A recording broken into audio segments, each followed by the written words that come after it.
জ্যাকের খোঁজ পেয়ে গিয়ে প্রিয়া প্রতিমকে নির্দোষ প্রমাণিত করছে শ্যামলী।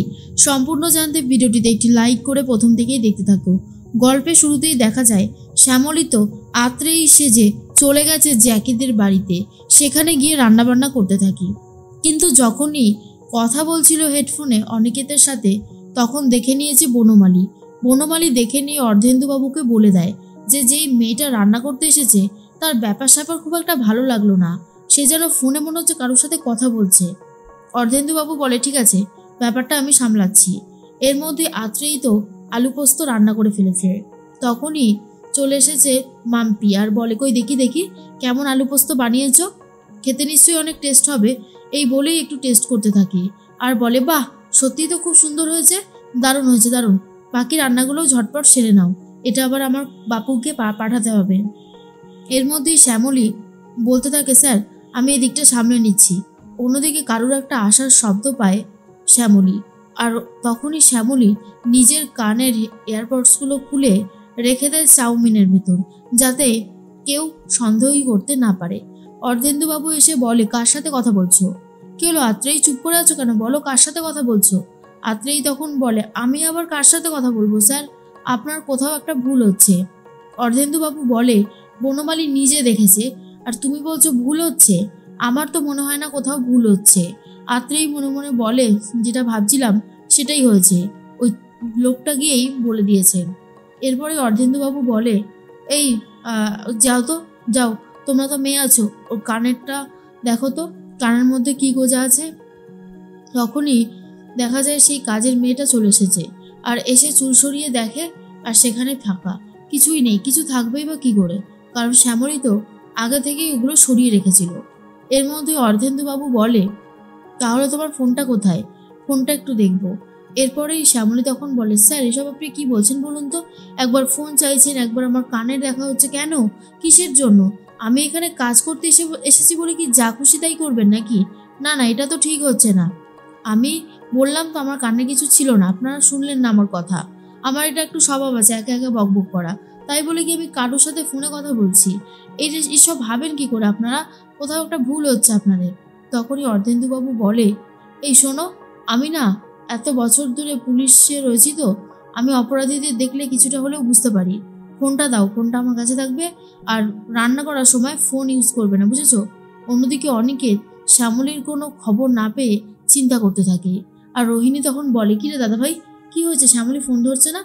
তখনই অনিকেত বলে শ্যামলীর ফোনে ফোন ঢুকছে না, কি করি বলতো, ও ফোনটা কেটে দিল কেন?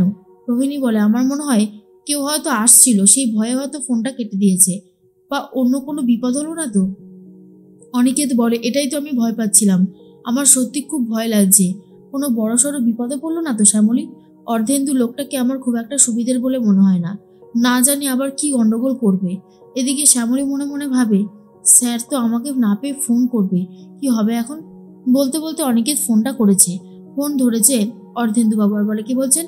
তখনই রোহিণীকে বলে অনিকেত এই অর্ধেন্দুবাবু মনে হয় ফোনটা ধরেছে, জানিস তো, তারা পুরো ব্যাপারটাকে একটু সামলে নি। এরপর গলা পাল্টে কথা বলতে থাকে অনিকেত আর বলে আমার হোটেলে কাজ করতো ওই আত্রেই, ও নিশ্চয়ই অন্য কোনো হোটেলে জয়েন করেছে। আপনার হোটেলে জয়েন করেছে কি ও, বলুন তো? তখনই বলে অর্ধেন্দু সেন না না, আমার হোটেল না, আমার বাড়িতেও জয়েন করেছে, রাখুন তো মশাই আপনি, বলেই ফোনটা কেটে দেয়। তখনই অর্ধেন্দুবাবু এসে বলে অনিকেতটা কে ফোন করেছিল? এরপরেই শ্যামলী বলে স্যার স্যার ফোন করেছিল, এই রে এবার কি হবে, বলে তো দিলাম। অর্ধেন্দুবাবু মনে মনে ভাবে এই মেয়েটা তো স্যারই বলছে, তার মানে ওই হোটেলেই হয়তো কাজবাজ করতো। শ্যামলী বলে স্যারের হোটেলেই তো আমি কাজ করতাম, আমি তো এখন ছেড়ে দিচ্ছি, তাই বারবার করে ফোন করছে, কি বললো ফোন করে স্যার? তখনই অর্ধেন্দুবাবু বলে কি আর বলবে, নাও তোমার তোমার ব্যাপারটা তুমি নিজেই সামনে নাও। আর তখনই ফোন দিতে গিয়েও অর্ধেন্দুবাবু বলে না থাক, তুমি আগে রান্নাটা শেষ করো তারপর ফোন নেবে। এরপরে আত্রেই ভাবে যা, ফোনটাও নিতে পারলাম না। এদিকে শ্যামলীর জন্য আরোই চিন্তা বাড়তে থাকে অনিকেতের, আর বলে ফোনটা তো ধরছেই না, কি করছে কিছুই বুঝতে পারছি না, কি করব এখন? এরপর শ্যামলী সাইডে সরে এসে তিস্তার ফোন থেকে ফোন করেছে আর বলে আমি তিস্তা বলছি। অনিকেত বলে আপনি আপনি কেন ফোন করলেন এখন? এরপরে তিস্তা তখন বলে শ্যামলী ঠিক আছে, শ্যামলীর ফোনটা অর্ধেন্দুবাবু নিয়ে নিয়েছে, তাই শ্যামলী ফোনে কথা বলতে পারছে না। ভালো করে শুনুন, ও আমাকে ফোন করেছিল, আমায় বলল যে এই বাড়ি থেকেই আলু পোস্ত নিয়ে একটা গাড়ি বেরোবে, সেই গাড়িটার পেছন পেছন ফলো করলে আমাদের মনে হয় জ্যাকির কাছে পৌঁছানো যাবে। তখনই অনিকেত বলে, আচ্ছা তিস্তা, শ্যামলী আমাকে ফোন না করে আপনাকে ফোন করলো কেন? তখনই তিস্তা বলে, সেটা আমি কি করে বলবো, সেটা আপনি শ্যামলীর সাথে বুঝে নেবেন, আমি তাহলে রাখছি। রোহিণী তখন বলে, কি রে দাদাভাই, কি হয়েছে বল। অনিকেত বলে, তিস্তা বলল শ্যামলী নাকি ওকে ফোন করেছিল, শ্যামলী ওকে বলেছে যে ও নাকি ঠিক আছে, অর্ধেন্দুবাবু ফোনটা কেড়ে নিয়েছে, বলেছে রান্না করার সময় ফোন দেবে না, আর এক্ষুনি এই বাড়ির গেটের থেকে একটা গাড়ি বেরোবে, সেই গাড়িটা একজন থাকবে যিনি কিনা জ্যাকির জন্য আলু পোস্ত নিয়ে যাবে, আর সেই আলু পোস্ত নিয়ে যাওয়ার সময় আমাকে ফলো করতে হবে।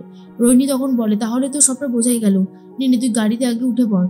এরপর বলতে বলতে গাড়িটা ছেড়ে দিয়েছে, আর সেই গাড়িটার পেছনে ফলো করতে থাকে অনিকেত। এর মধ্যেই শ্যামলী ভাবে রান্না তো হয়ে গেছে, এবার ওদের খেতে দিয়ে দিই। অর্ধেন্দুবাবুদের খেতে দিয়ে দিয়েছে শ্যামলী। অর্ধেন্দুবাবু বলে, বাহ, তুমি তো সত্যি দারুণ রান্না করো, ফাটাফাটি রান্না হয়েছে, আমার তো বেশ ভালো লাগছে, আমাদের আর মনে হয় না এরপরে রেস্টুরেন্টে যেতে হবে। তখনই মাম্পি বলে, একদম ঠিক বলেছ, আমারও এই রান্নাগুলো এত ভালো লাগছে, ভীষণ সুন্দর খেতে, সত্যি আত্রেই তুমি, তোমার হাতের রান্না দারুণ, অমৃত অমৃত। এর মধ্যেই জ্যাকি তার বন্ধুদেরকে নিয়ে আড্ডা মারতে থাকে। গাড়িটা এসে ঠিক বাড়ির সামনেই দাঁড়িয়েছে, আর তখন অনিকেত বলে, তার মানে এই বাড়িটাতেই জ্যাকি লুকিয়ে আছে।